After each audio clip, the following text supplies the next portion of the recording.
अर्जुन देव जी महाराज जी के समान तितिक्षा, धैर्य और समभाव कैसे प्राप्त हो? अवतारी पुरुष में हम में अंतर होता है, किसका प्रश्न है? अवतारी पुरुष में और अपने में अंतर होता है। उनके जैसा धैर्य उन्हीं को केवल प्राप्त है और कौन? गुरु है, वो गुरु है, वो ब्रह्म है, मूर्तिमान भगवान है, दूसरे में ऐसी सामर्थ्य नहीं।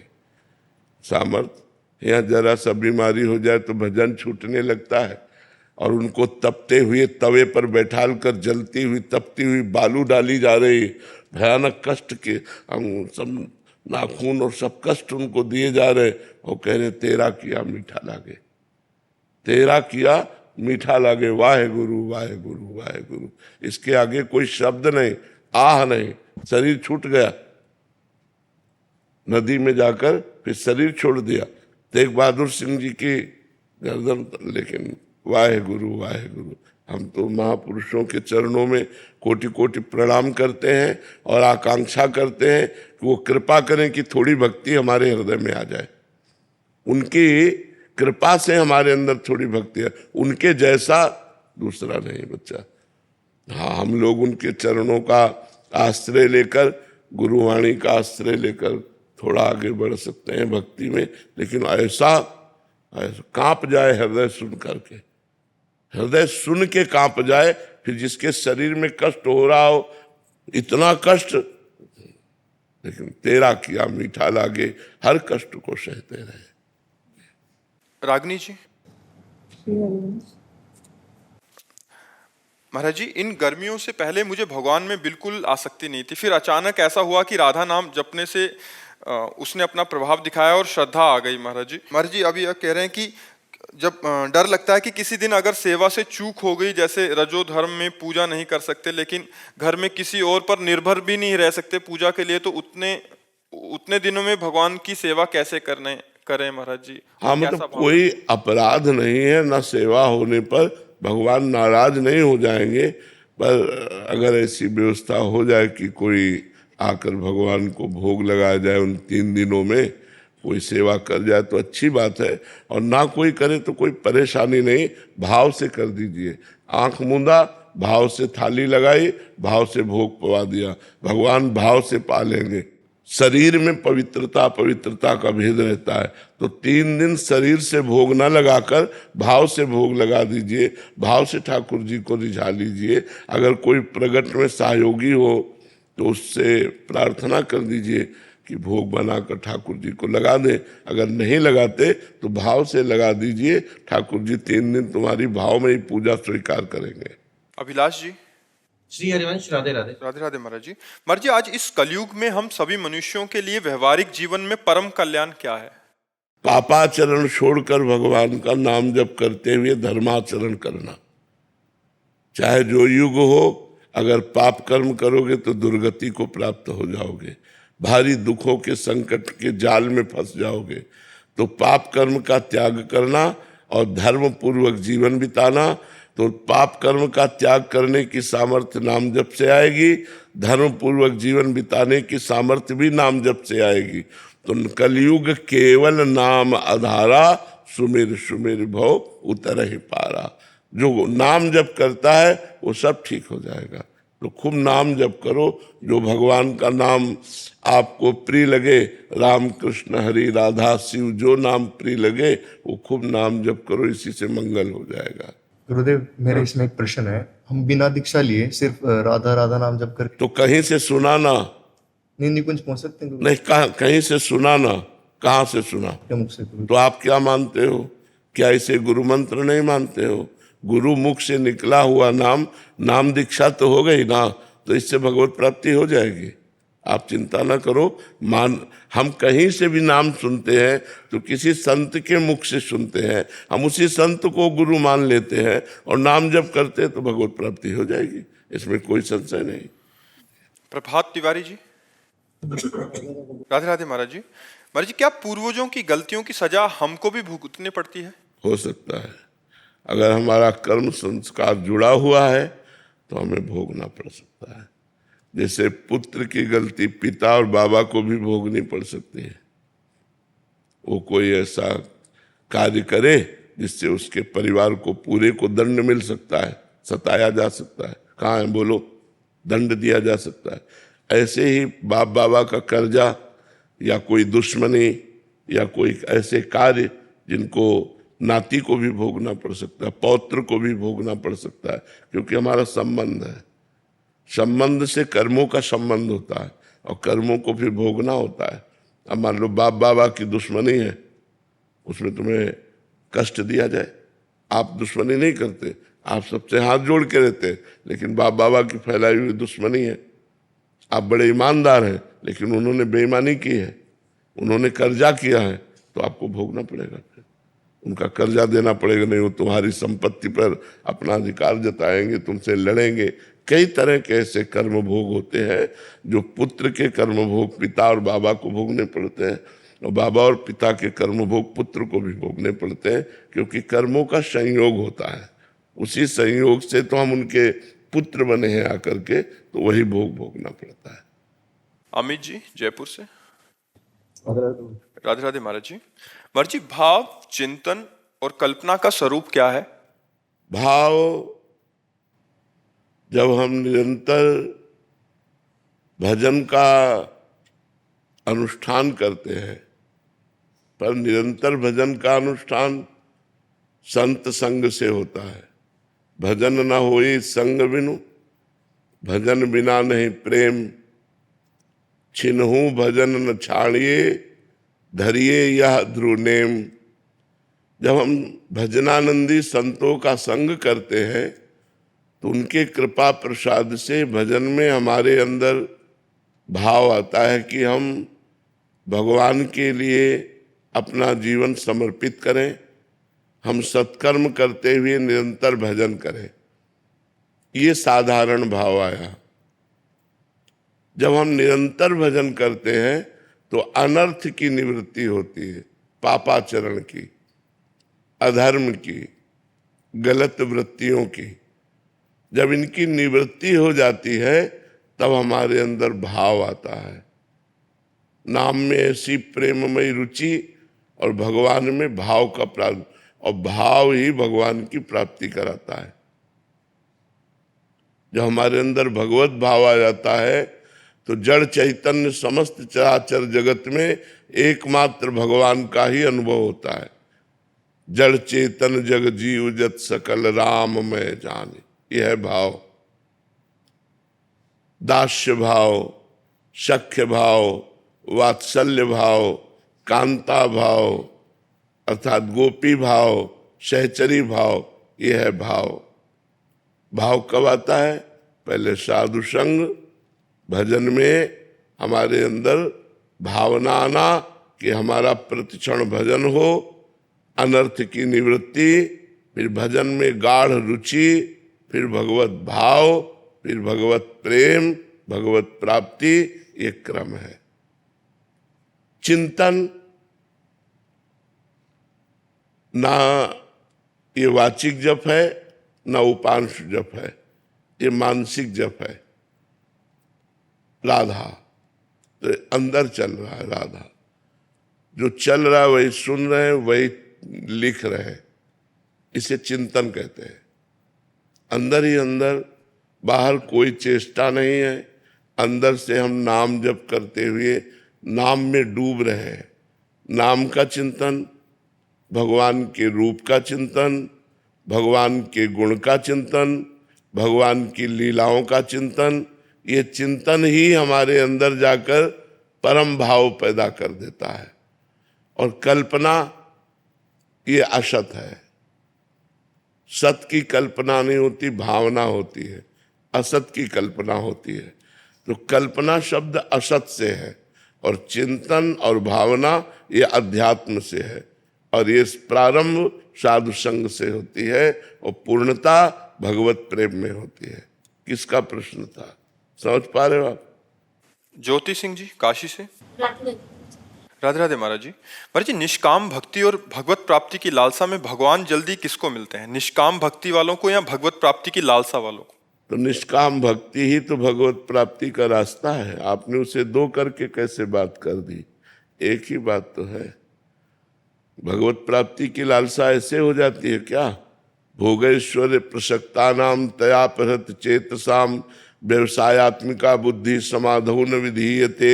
जिसकी भोगों में, ऐश्वर्य में अपहृत बुद्धि हो गई है, अपहृत चित्त हो गया है, वो कभी भगवत प्राप्ति का संकल्प ही नहीं कर सकता। भोगैश्वर्य प्रसक्ता नाम तया परत चेतसाम व्यवसायत्मिका बुद्धि समाधौ न विधीयते। जो भोगों में लगी हुई बुद्धि है, जो भोगों का चिंतन करने वाला चित्त है, वो कभी भगवत प्राप्ति का भाव ही नहीं कर सकता। तो जब हमारे अंदर भजन की वृत्ति बढ़ती है तो संसार का सही स्वरूप आने लगता है। संसार का सही स्वरूप क्या है? झूठा, ब्रह्म सत्यम जगन मिथ्या, सब नाशवान, परिवर्तनशील, असत। तो हमें भोगों से वैराग्य होने लगता है। भोगों से वैराग्य होना ही निष्कामता है, कोई कामना नहीं रहती। जब निष्कामता में कामना प्रकट होती भगवत प्राप्ति की लालसा, तब प्रेम प्रकट होता है। निष्कामता में ही तो भगवत प्राप्ति की वृत्ति उदय होती है। तो हम उसे दो करके बात करेंगे कि निष्कामता श्रेष्ठ है या भगवत प्राप्ति की लालसा, तो गलत। निष्कामता से ही भगवत प्राप्ति की लालसा, भगवत प्राप्ति की चाह, भगवत मिलन की उत्कंठा ये जागृत होती है। इसलिए भगवान से प्रार्थना करें कि हमारे अंदर निष्काम भक्ति जागृत हो, तो उसी के फल से लालसा उत्पन्न होती है। सुख में भगवान याद रखते हैं, दुख में भूल जाते हैं। नहीं, गलत सिद्धांत है। अगर सुख में प्रभु याद रखते हैं तो दुख में तो गाढ़ चिंतन होगा। इसका मतलब सुख में याद नहीं रखते, ये सिद्धांत है। अगर सुख में भगवत चिंतन होता है तो दुख में तो गाढ़ चिंतन होता है भगवान का। ऐसा कैसे हो सकता है कि दुख में भगवान का चिंतन भूल जाए? ऐसा नहीं होता। सुख में यदि हम भगवान का चिंतन करते हैं तो सुख पूर्वक हमारा अभ्यास दृढ़ हो रहा है, तो दुख में तो हमारा गाढ़ चिंतन होगा, क्योंकि उस दुख निवृत्ति का उपाय ही भगवत चिंतन है। हरि स्मृति सर्व विपद विमोक्षणा। भगवान का चिंतन ही समस्त विपत्ति और दुखों में सहने की सामर्थ्य देता है, उसको रौंद कर निकलने की सामर्थ्य देता है। इसलिए अभ्यास गलत है। अभी सही अभ्यास नहीं है।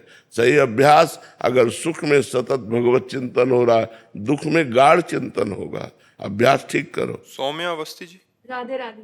राधे राधे महाराज जी। महाराज जी, कभी कभी एक सच्चा भक्त ईर्ष्या के जाल में फंस जाता है, ये जानते हुए कि ये उसके लिए अच्छा नहीं है। इस समय भक्त की भावना कैसे बदले और कैसे? सामने वाले में भगवान का दर्शन करके प्रणाम करो, करके देखना आप।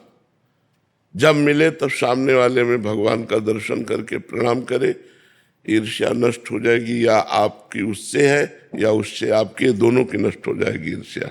तो हमारी अगर ईर्ष्या है तो हम उनके चरणों में प्रणाम करें जिनके प्रति ईर्ष्या है, भगवत भाव करके। या उनकी ईर्ष्या है तो भी हम भगवत भाव कर ले, तो एक दिन दोनों की ईर्ष्या नष्ट हो जाएगी और हमारे हृदय में आनंद छा जाएगा। जब तक भगवत भाव नहीं किया जाता तब तक ईर्ष्या मिटाई नहीं जा सकती।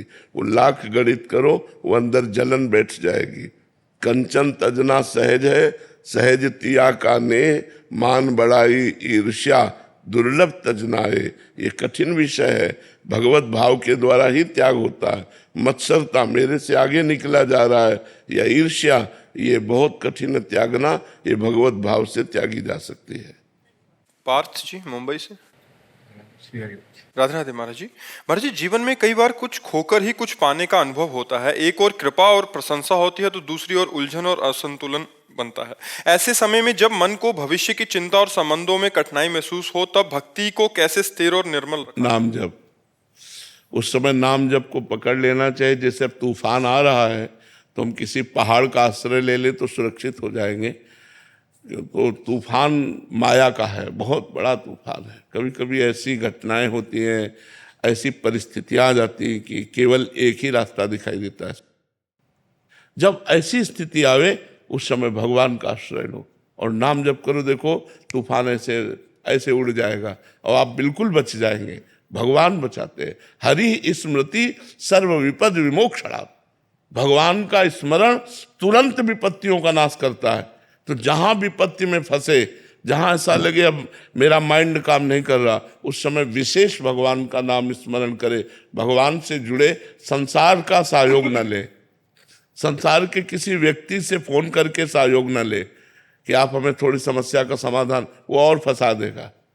भगवान से सहयोग ले, एकदम एकांत हो जाए और हृदय से भगवान को पुकारे, भगवान का स्मरण करे, नाथ अब मुझे रास्ता दीजिए। ऐसी परिस्थितियां फंसती है जिसमें व्यक्ति तो सहयोग कर ही नहीं सकता। अगर किसी व्यक्ति के सहयोग की सोची जाए तो और बिगाड़ देगा, वो संभाल नहीं पाएगा, वो हमारी समस्या को नहीं समझ पाएगा, वो समस्या केवल हरि से ही निपटेगी। इसलिए भगवान से प्रार्थना करना चाहिए, उस समय नाम जप बढ़ाना चाहिए और विश्वास करना चाहिए, धैर्य रखना चाहिए कि हमारी विपत्ति का नाश भगवान करेंगे। हरि स्मृति सर्व विपद विमोक्षणात्, ये हम तुम्हें बिल्कुल पक्की बात कह रहे हैं। भगवान के सिवा कोई नहीं, सब असमर्थ नजर आते हैं। ये हमको हमारा शोषण कर सकता, पोषण नहीं कर सकता। इसलिए एक ही केवल सहयोगी होते हैं, भगवान, और हम उनका आश्रय लें और उनको भजें, उस समय तभी हमारा मंगल होगा। महाराज जी, अगर फिर भी विपत्ति दूर नहीं हो रही तो वो भी मंगल नहीं। उसी को करते रहो, समय लग जाएगा, हो जाएगा, विश्वास करो। समय लग सकता है लेकिन वो कार्य हो जाएगा, वो आप उससे बच जाएंगे, उस तूफान से आप बच जाएंगे, आप उसी को पकड़े रहिए। पर जी कभी कभी वो विपत्ति तो दूर नहीं होती, बट आगे चल के मंगल हो जाता है, ये भी होता है। हाँ बिल्कुल होता है, बिल्कुल, तभी कह रहे हैं कि आप निकल जाओगे, आप उस विपत्ति से निकल जाओगे, आपको कुछ बिगाड़ नहीं पाएगी, समस्या आएगी, समाधान मिल जाएगा। और पकड़े रहो, नाम न छोड़ना। जैसे तूफान आ गया, हमने किसी पहाड़ का आश्रय ले लिया तो हम बच गए, ऐसे भगवान का आश्रय ले ले तो भगवान का आश्रय ही समस्त विपत्तियों से बचा लेता है। भगवान ही है जो बचा सकते हैं। यद्यपि अलग अलग विभागों की अलग अलग विपत्तियां हैं। जैसे एक विद्यार्थी है महाराज जी, वो किसी एग्जाम की तैयारी कर रहा है, तो 3-4 बार में फेल हो गया, घर से मतलब विपत्ति आ रही है, मानसिक विपत्ति आ रही है, परीक्षा में पास हो नहीं पा रहा। तो अगर वो पास नहीं होता तो ये विपत्ति का समाधान तो नहीं हुआ, बट आगे चल के उसको कहीं अन्यत्र और अच्छा नहीं। अगर वो एक बार फेल हुआ और वो विचार करे कि मैं फेल क्यों हुआ हूं, एक चैप्टर है वो आपको पढ़ाया गया है और उसी पढ़ाए गए चैप्टर से प्रश्न हुआ है, तो आप कोई नशा करते हो, आप कोई गंदी बात करते हो, आप अपने चिंतन को कहीं बांट रहे हो, आप हटाइए और अपने चिंतन को एकाग्रता पूर्वक लगाइए और भगवान का नाम जप कीजिए। और ना पास हो जाए तो आप हमें बताओ। भाई अगर पढ़ाई में हम फेल होते हैं तो हमको ये समझना कि 10 क्लास में अगर हम पढ़ रहे हैं तो 11वें क्लास का प्रश्न नहीं आएगा, 10वीं क्लास का प्रश्न आएगा। और टीचर उस विषय को हमको पढ़ाते हैं तो उस समय हमारा दिमाग कहाँ गया, उस चैप्टर को हमने क्यों तैयार नहीं किया। इसका मतलब हमारा दिमाग बटा हुआ है मनोरंजन में, कहीं गर्लफ्रेंड बॉयफ्रेंड, कहीं व्यसन, कहीं ऐसी जगह बटा हुआ है जो हम अपने विषय से दूर होते चले जा रहे हैं पढ़ाई से। तो हमें चाहिए, इसीलिए हम कहते हैं कि ये बड़ी तपस्या का समय होता है। जो विद्याध्ययन समय है, विद्यार्थी का एक तपस्वी जीवन होता है। अगर वो अपनी एकाग्रता को नहीं समेट रहा है और वो इधर उधर फैला रहा मनोरंजन में, तो फेल तो हो ही जाएगा। और भगवान का नाम जप करें और संयम से अपने चित्त को अपने पढ़ाई में लगावें तो निश्चित पास हो जाएंगे। क्योंकि चैप्टर एक सीमित है, क्लास का चैप्टर एक सीमित है, असीम नहीं है कि भाई कहीं से भी प्रश्न हो जाएगा। एक ग्रंथ है, उसमें कहीं से हो सकता है और वो आपको साल भर समय दिया गया है, आप उसको पढ़िए तो फेल कैसे हो सकते हैं। अगर एक बार फेल हो गए तो दोबारा हम उसकी चेष्टा करें। अगर हम 2 बार फेल हो रहे हैं तब तो बहुत शर्म की बात है कि हम 2 साल में एक चैप्टर को नहीं तैयार कर पा रहे हैं, तो उसमें हमारी कोई न कोई कमियां हैं। उन कमियों को दूर करना चाहिए, ना कि निराश होना चाहिए। रत्न लक्ष्मी जी दिल्ली से। राधे राधे महाराज जी। महाराज जी, क्या प्रार्थना भक्ति ईश्वर को समझने का माध्यम है या स्वयं को समझने का? भक्ति एवं प्रार्थना का स्वरूप क्या होना चाहिए? दोनों बातें। जब हम भक्ति और प्रार्थना का लक्ष्य ज्ञान मार्ग से, तो वो हमें स्वयं के समझने का विषय है। स्वयं हमारा जो स्वरूप है वो ब्रह्म स्वरूप है, आत्म स्वरूप है, परमात्मा स्वरूप है। और जब हम भगवान को समझने के लिए प्रार्थना और भक्ति करते हैं तो वही प्रेम का स्वरूप हो जाता है। ज्ञान और प्रेम दोनों से